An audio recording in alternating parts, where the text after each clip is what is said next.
Welcome to Samba Samba. Enjoy the video. You begin by confirming prerequisites. Open JZ Pro VPN and check the version under About so you know if an update is needed. Once done, export your profiles and keys to a safe file. This preserves connections and prevents data loss. Make sure you are on a stable network and your device has power or at least 30% battery. Now move to the installer.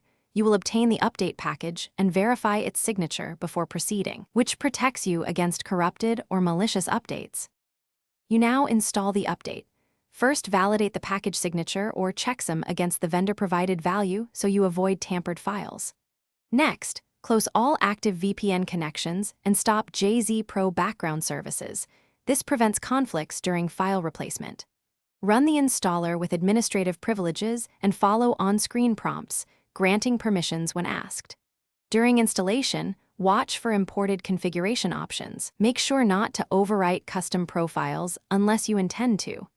After the installer finishes, proceed to restart the app and system. You finish by verifying the update. Open About and confirm the new JZ Pro VPN version, then connect to a known server to test routing and authentication.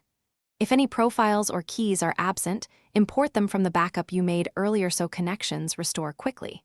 If something goes wrong, consult the app logs for errors, restart VPN services or the device, and retry the installer. If persistent, reinstall the update package after removing leftover files. This typically resolves corrupted installs and restores normal operation. Thanks for watching. Consider subscribing if we helped you.